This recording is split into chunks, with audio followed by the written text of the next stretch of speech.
सांगली शहरात ज्येष्ठ महिन्यातील आषाढी अमावास्येला एक अनोखा उत्सव साजरा होतो। तो म्हणजेच तडकडताईचा खेळ।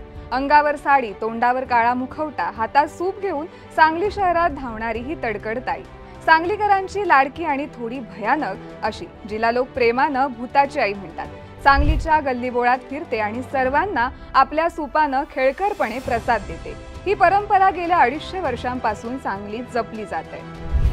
चला तर आज जाणून घेऊया तडकडताईचा नेमका विषय काय। नमस्कार, मी तनया आणि तुम्ही पाहताय न्यूज अनकट। सांगली शहराच्या गल्लोगल्लीत लहान मुलांवर दहशत आणि पळण्याची लगबग पसरली आहे, कारण भूताची आई असलेली तडकडताई आली आहे। मंडळी असं म्हणतात, ज्येष्ठ महिन्यात आषाढीच्या अमावास्येला दैत्यांचा संहार करण्यासाठी महिषासूर मर्दिनीनं तडकडताईचा वेश घेऊन शहराची रखवाली करण्यासाठी फिरत असते। ज्येष्ठ महिन्यात अमावास्येला सांगलीत भावई यात्रेत जोगण्या उत्सवाला सुरुवात होते। तडकडताई भूताची आई असा गजर करत लहान मुले या तडकडताईचे स्वागत करतात। कुंभार घराण्याकडे तडकडताईचा हा मान असतो। ही परंपरा गेल्या 250 वर्षांपासून सांगलीत सुरू आहे। कर्नाटक मधील बदामी येथून 7 वाट्या मानव लोकांनी पळवून आणल्या होत्या। त्या वाट्या सांगली, आष्टा, कासेगाव, पलूस, कवठेपिरान अशा ठिकाणी आल्या। त्यावेळीपासून ही प्रथा सुरू आहे। याच वाटीच्या आधारे तडकडताईचा अवतार सांगलीत अवतरलाय। कुंभार घराण्याकडे या परंपरेचा मान आहे आणि तेव्हापासून ही प्रथा अखंडपणे सुरू आहे। तडकडताईचा खेळ ज्येष्ठ अमावास्येला संध्याकाळी 4 वाजता सुरू होतो। काळी साडी नेसून, चेहऱ्यावर भयानक मुखवटा घालून आणि हातात सूप घेऊन तडकडताई सांगलीच्या रस्त्यांवर धावत फिरते। तिच्या या वेशामुळे लहान मुलांपासून मोठ्यांपर्यंत सगळ्यांनाच थोडी धडकी भरते। सिद्धार्थ परिसरातून तिच्या खेळाला सुरुवात होते आणि पुढील 8 दिवस ती शहरातील गल्ली बोळात फिरते।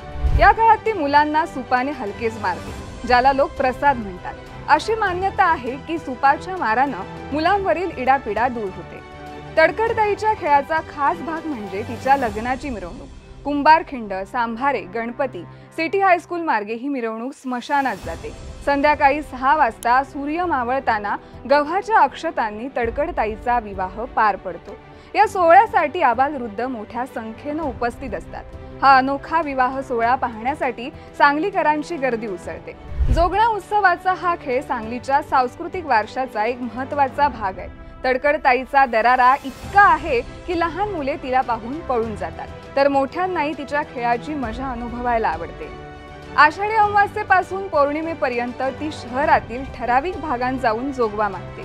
हा खेळ पाहण्यासाठी आणि त्यात सहभागी होण्यासाठी सांगलीत उत्साहाचं वातावरण असतं। संस्थान काळापासून सुरू असलेली ही परंपरा आज 21व्या शतकातही तितक्याच उत्साहानं साजरी केली जाते।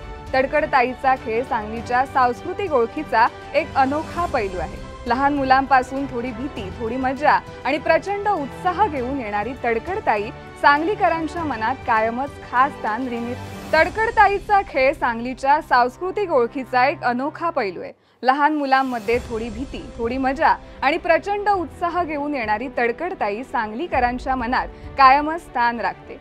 तडकडताईचा हा थरारक खेळ सांगलीच्या गल्लीबोळात पुन्हा एकदा उत्साह निर्माण करतो आणि ही परंपरा पुढेही असाच आनंद देत राहील, यात काहीच शंका नाही।